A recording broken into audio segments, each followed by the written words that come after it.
and possibly things you are even holding on to in 2023 or 2022. 2024 was just a year. Don't realize it's still baggage built up in your body. Long suffering has become a different type of meaning towards me. Equipped you in that season to bring with you into 2025. Recognize what possibly the bad things, pain, the disappointment, the whatever that came with you as well, and to leave that at the door.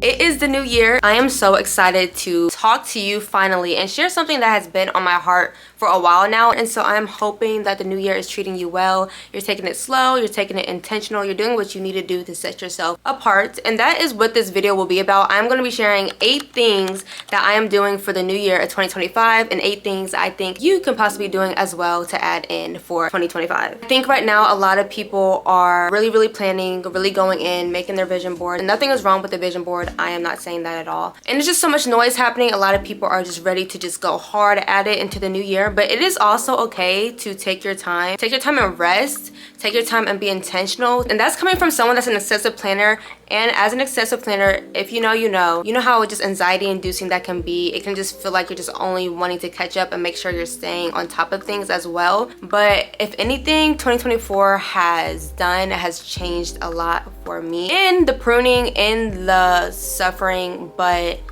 it's made it so that I am completely just addressing 2025 completely different. Get into it, what 8 things we are doing in 2025. My name is Alexis and welcome to my little corner of the internet. Here we talk about everything navigating as a young adult, a young woman in your 20s, all things beauty, personal growth, and a little bit of just everything in between, and with Christ at the center and forefront of it all, as I am a follower and a believer. So that would just always be a part of who I am and what I show to you. And if you're here, it is probably because you are also into growing and glowing and just prospering and just wanting to continue to become a better person. And what better way to do that than reflect on what last year has been, so you don't end up going into 2025 with the same type of mental state, same type of well-being, all the things. I really wanted to be on the couch and us just talk it up, but it was a little too dark out there. I feel like my living room is not as bright as I like it to be, so we moved it to my bedroom. So we are literally on the bed and we're just keeping it like that and keeping it moving on. And that is something I'm just really trying to be on in 2025.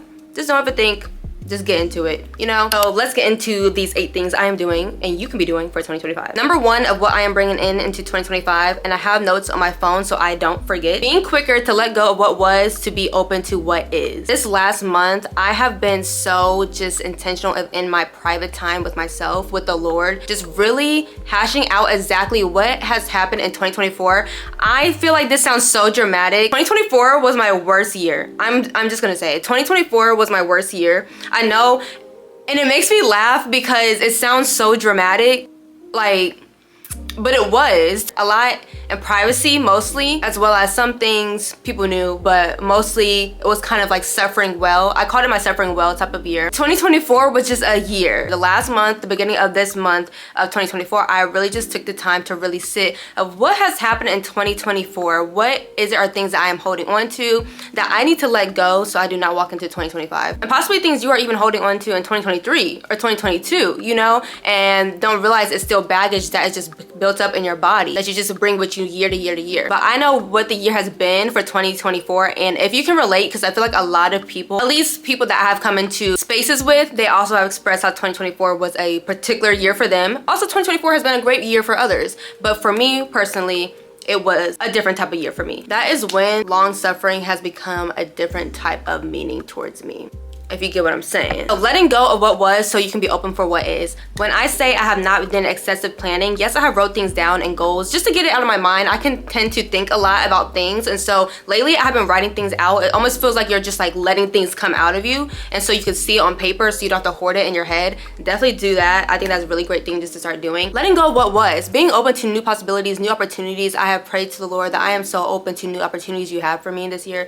New people you want me to come across in my life. Newness all around, and not from your typical new year, new me, not that, but really just being open from what the year has been in 2024. God, I am open for whatever you have. I listened to a sermon back in a few weeks ago when I went to visit back home. I listened to a sermon when it spoke about not bringing baggage from you from old seasons. I have extensive notes all on my phone. That sermon was so timely because it was a sermon around obviously New Year time, but just what the year has been, and if you get it, so much of what you probably have went through, or just so much things that could have happened in the year, you don't realize that you're carrying. Yes, you could probably have learned lessons from it, but you also possibly could be carrying the baggage too. And so one thing that he mentioned was to assess what tools, what things you learned, the lessons, things that equipped you in that season to bring with you into 2025, and then also recognize what possibly the bad things, the baggage, the heartache, the pain, the disappointment, the whatever that came with you as well, and to leave that at the door, to inspect your baggage before you walk into the new year. And when I say I have been inspecting my baggage, yes, my discernment increased in 2024. I can walk in now at 2025.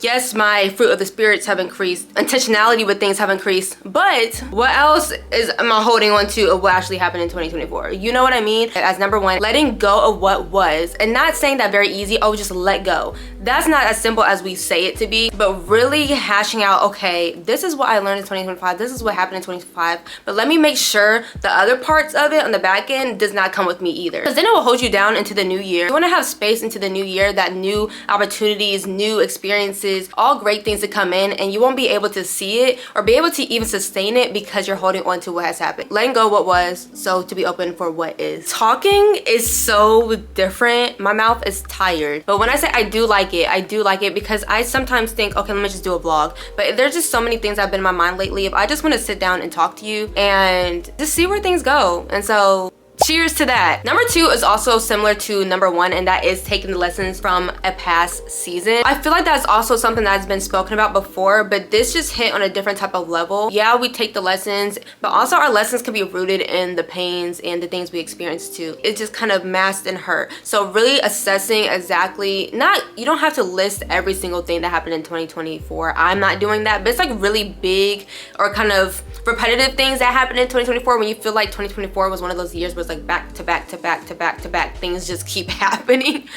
Yeah, I really just get tired of being tired. You know what I mean? Like, just being tired of being tired. It sucks what happened or whatever happened or the type of year it had, or you thinking like at the beginning of January of 2024, oh, this is gonna be the year, and then it ends up not being the year. But also, even with that, lately I've been looking at the years, or at least 2024, and be like, okay, not at all how I thought things were gonna go, but because of how things happened, who am I now today? Intentional with certain things now? Am I more stronger in my beliefs now? Am I more equipped and more resilient now? You know, things like that. So yeah, I'm just gonna feel really weighed down emotionally and mentally, and sometimes it even manifests physically. Now, mindfulness can go through so many different things, and it feels like a very broad thing, but what I specifically was talking about, mindfulness of energy spent and mindfulness of what I'm doing. The energy I'm spending on things, is it actually something that's feeding me?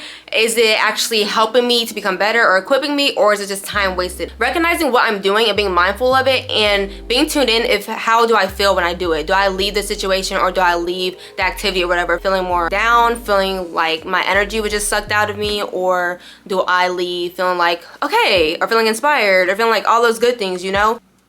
Yeah. This is a good follow-up to number three, seeking the presence of God over everything. Like I said, I am a follower of Christ before anything else, and so of course God's gonna come in somewhere into this play. Seeking God's presence over everything. And when I say everything, I mean everything. And this is something that I will have to be mindful of. But with all that, I also have been engaged in consecration a lot this month. Lately, sermons I have been going to for church has also been about the presence of the Lord. So everything is just very timely in terms of that. But presence over the Lord over everything. That means if I am scrolling or I'm doing things more than I have really spent time in my word or anything else, I have it all wrong. If I am obsessing over my goals or what I'm trying to do or all these different things, I have it all wrong. In the presence of the Lord, it can be this big thing, but it also can be the very small things. It can be inviting him into your day-to-day, into the mundane things, into you driving to your job or driving to school, driving to whatever to hang out with friends, listening to worship music as you're driving, or just saying, God, let me feel your presence as I am just driving to my next destination. Just always keeping that open communication with him. It's just been very, I will say, more intimate and different in this month, I would say. Number 5 is a little kind of a fun one, but I think we need more fun back in this life. I think a lot of things became hustle culture, very fast-paced type of things, even things that were meant to be just for creative and expression, and that goes for a lot of different things. Okay, number 5, find back enjoyment in things. That can be reading, going outside, the small things. And I know that sounds like, girl. But I seriously mean find back enjoyment. I feel like a lot of things now that are typically were for enjoyment or creativity or things like that, and this is not me bashing it. As you can see, I'm on YouTube right now. Have the beauty in the small moments in life enjoyable. You know, not just focusing on the big things, but even the small things enjoyable. As simple as reading. I have so many books. I am trying to build up my little bookshelf, if you will, but I have not been touching them. And mostly, I will say, I'm not making an excuse, but I am a grad student, like I said, so since I have to read and do things for there, it's made it so that reading outside has been less enjoyable. Or the thought of it, not the action, the thought of it, just because I'm like, oh, so much to do. But I used to love reading and I want to get back to that. Not to say I no longer love reading, it's more so I haven't done it just for the pleasure, just to do it. Get you an adult coloring book. If you like to work out just to work out. If you like to just go outside and walk on the trail, go outside and walk on the trail. If you want to go to a class, an art type of class, a dance type of class, or simply as just enjoying your trip to a coffee shop or enjoying, you know, a little moment of you stopping in a store somewhere. Finding back enjoyment in the small things. And I say the word small just because we tend to categorize those things as small. Those are what makes life, but I think it's just gotten so lost. Even me. Think about the things that you probably used to do. And this is not me trying to, this is kind of off the tangent. Sometimes I had to catch myself also as I was thinking about this new year, as I thought about past me, I would get into a space of, oh, I miss how I used to be, or I miss how I did this. And I understand that. However, it could be kind of harmful when you are kind of going on yourself of how you used to be. And then it's like, well, you can't really go back to the past. All you have is now and forward. So maybe you can go back and think about the traits of how you used to be. So if you used to be more disciplined in a certain area, try to get that discipline back. Not necessarily your old self back. If you used to be more creative and expressive, get that back if that really made you feel good. Just finding enjoyment in the small things. Number 6, keeping promises to yourself, to myself, to ourselves. Keeping promises to yourself will build up your confidence. And this was not a goal of mine, but I used to be a big gym rat. 2022 Lex was a different breed. Like, I was looking at old pictures of me, I was like, wow, I lived, breathe, sleep, gym. Like, I was in that thing. Lately, like I said, a lot of life stuff has happened that it took me off of my game. And that happens, but all I can do is now get back onto it, or kind of progress to who I am now. I have been in the gym, and I've been in the gym in 2024, but I will say the difference between that is I was more so like honoring your body. I see working out as honoring your body, and so I would feel guilty. But I would say in this last month, my actual love for fitness has been coming back. Not fully there in terms of how I used to be, but I really feel like it's coming back. Keeping promises to yourself, and that's just one example, but what you said you were going to do it, even if you don't feel like it. Once you start doing things that you promised to yourself, you would start to have confidence in yourself because you know that you're gonna do it for yourself. Keeping promises to yourself builds up that discipline because you're training your body to not operate off of emotion. And also, how do we expect for people to do this or show up, what have you, if you're not showing up for yourself, you know? And yes, there are some days, whatever that looks like for you, where it's like you fall short. That's okay. But as long as you just say, okay, I'm gonna pick it back up the next day or whatever the situation is, and you do it, we're good to go. We're almost done. There's so many things, but I feel like these are just 8 things I wanted to talk about. But there's so much you can say about, you know, to bring into the new year. And it kind of goes with the last one I just said. Daily small habit changing equals bigger results. There's an airplane going. Everything I'm saying is things that I'm doing. It's not things I've mastered, it's things that I'm doing. And so daily small habit changing, that has been such a idea I've been loving lately. Daily small habit changing, instead of thinking of the big picture of, oh, I want to do this by May, or I want to do this by this. Instead, just do a habit that would get you to that, doing it consistently, if that makes sense. Fitness is always a easy example to use when it comes to like topics like this. So I'm gonna use fitness. Let's say you want to lose 50 pounds by so-and-so time. Well, thinking about it like that, it might seem a little overwhelming. It's like a lot to try to do. You might start psyching yourself out. You might start beating yourself up. Instead, you're like, I'm gonna go to the gym 4 times this week. You go to the gym Monday, a day is done. You're not thinking about the, you know, all the other things of the final goal. You're just thinking about, I worked out, small habit. Next thing you know, Thursday comes, you did 4 days. I don't remember the exact thing, but building a habit, I believe, takes like 3 weeks. I would say, like, it doesn't take long for you to really start building a habit if you stay consistently, and your body will start to change, if that makes sense, in terms of desiring that thing. One thing I've been doing is I've been waking up. Today I woke up at 5:45 a.m. and I felt great. No, I didn't feel great. Like, I didn't wake up like woohoo. I just felt good that I kept my promise.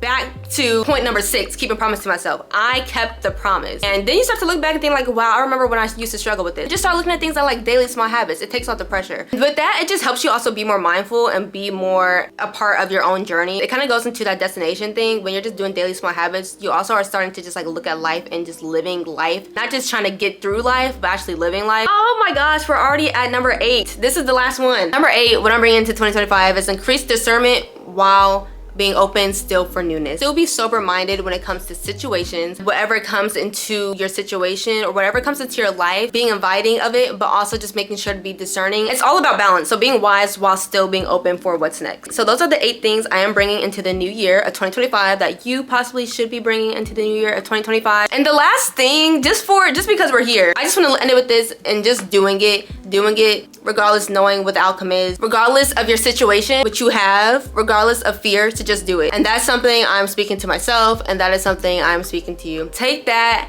as you will. I feel like when I say just do it, you hear that and you know exactly whatever that is. I'm gonna just leave it at that. I know exactly what I'm talking about. But yeah, that was the 8 things I'm bringing into 2025. But I would love to hear what's on your list because I love hearing what other people are doing too. Drop down what is one thing or maybe all of them. I want to hear it all. Or just a couple things that you're bringing into the new year. Let's talk about it. I'm really confident in these 8 things as I already am implementing them and I already see a difference kind of happening mentally. Hopefully these sounded really good and I hope it resonated with you. So thank you if you are new here. Mostly I am a new face because this is something I am really giving my all back to. There's so many other things I want to share. Curly hair routine, maybe makeup, lifestyle, talking, all the things. I'm just about life and I hope you will stick around for that journey. But as always, stay encouraged, stay faithful, and I cannot wait to talk to you again, see your face again, and I'll see you on the next video.